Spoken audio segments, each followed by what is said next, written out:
મુખી બાપા બોલ જોગી, કેમ રાડું પાડે છે? વિક્રમ માર પાસેથી બુધાલાલ ખાઈ ગયો છે। તો એમાં હું શું કરું? बात तो सही है।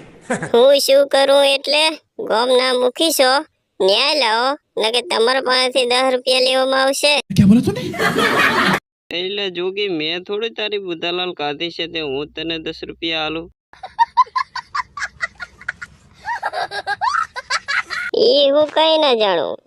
વિક્રમ મને બુધાલાલના 10 રૂપિયા નહીં આલે તો નકર તમારા પાસે લેવામાં આવશે। बाप यहाँ छोड़कर गया था कि तेरी माँ? હારું લે જોગી, લેતા આવશું તારી બુધાલાલ। બંધ થાજે તો તું वो चूना लगा दिया। જાજે કાળું, વિક્રમ પાસેથી 10 રૂપિયા લેતો હોય। आप दो ना। નહીં કાળું, ત્યાં જ ઉભો રહેજે।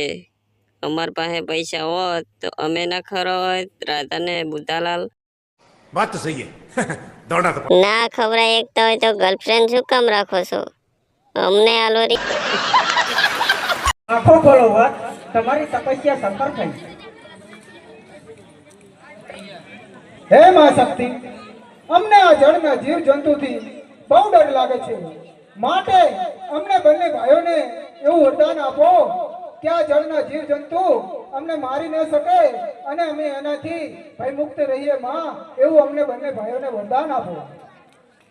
હા માધુ કેટમ, જળના જીવ જંતુથી ડરી અને તમે ક્યાંય જઈ શકતા નથી, તેથી હું તમને ઈચ્છા મૃત્યુનું વરદાન આપું છું। એ માં, તમે કીધું તે સાચી વાત છે। આ સૃષ્ટિ પર અમને કોઈ હરાવી નહીં શકે। હા માધુ કેટમ, તમને આ સૃષ્ટિમાં કોઈ હરાવી નહીં શકે। જો તમે ઈચ્છા મૃત્યુનો દુરુપયોગ કર્યો તો તમારું મૃત્યુ નિશ્ચિત સમજજો। અરે ભાઈ કેટમ, બોલ ભાઈ મધુ। અરે આ તો માતાજીની કૃપા થઈ ગઈ હો ભાઈ, આપણા બંનેને ઈચ્છા મૃત્યુનું વરદાન મળી ગયું હો ભાઈ। અરે ભાઈ, બોલ ભાઈ। આપણે જળમાં રહેલા જીવોનો નાશ કરવી અને માતાજીના વરદાનનો ઉપયોગ કરી જોઈએ। તો ચાલ ભાઈ, અત્યારે હાલત આપણે સમુદ્રની અંદર પાછા જઈએ। ચાલ મિત્ર ચાલ। ચાલો।